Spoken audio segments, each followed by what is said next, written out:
Ini adalah film pertama yang wajib kamu tonton sebelum Avengers Doomsday. Tapi tenang, kamu nggak perlu menonton ulang seluruh filmnya. Di sini gue akan merangkum bagian yang benar-benar perlu kamu tahu, supaya perjalanan kita menuju Doomsday tetap nyambung. X-Men memperkenalkan sebuah dunia di mana manusia hidup berdampingan dengan mutan, manusia yang terlahir dengan kemampuan khusus. Masalahnya, sebagian manusia takut pada mereka, dan rasa takut itu mulai menciptakan konflik. Di tengah konflik tersebut ada dua orang yang sangat penting, Charles Xavier dan Erik Lancer, yang kemudian dikenal sebagai Magneto. Keduanya sama-sama mutan, bahkan mereka pernah menjadi teman. Tapi mereka punya pandangan yang sangat berbeda tentang bagaimana mutan harus menghadapi manusia. Xavier percaya manusia dan mutan masih bisa hidup berdampingan. Karena itu, dia membentuk sekolah untuk mutan, sekaligus tim X-Men untuk melindungi manusia dan mutan. Magneto justru percaya sebaliknya. Pengalaman masa lalunya membuat dia yakin bahwa manusia pada akhirnya akan takut kepada mutan. Dan ketika manusia merasa terancam, mereka bisa berbalik melawan mutan. Jadi bagi Magneto, mutan harus bersiap lebih dulu.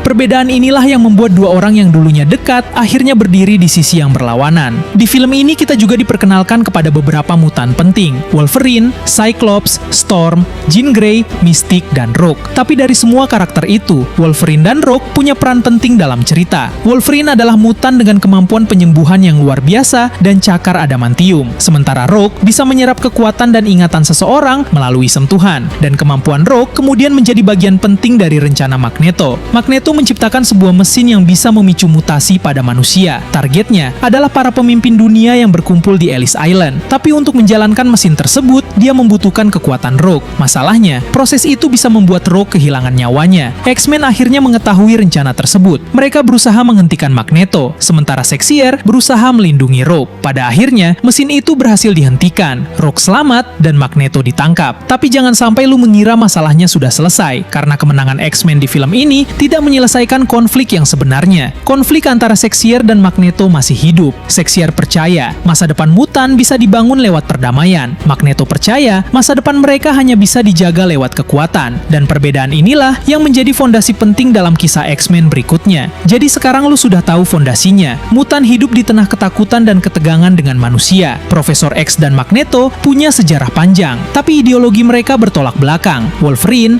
Rogue, Cyclops, Storm, Jean Grey, dan Mystique adalah karakter yang perlu kamu kenal. Dan yang paling penting, penangkapan Magneto bukan berarti konflik mereka selesai. Ini baru permulaan. Dan itu semua yang perlu kamu ingat dari X-Men sebelum melanjutkan perjalanan menuju Doomsday. Kalau kamu nggak mau ketinggalan rangkuman film berikutnya, follow Jack's Universe. Karena kita masih punya 14 film lagi untuk dibahas.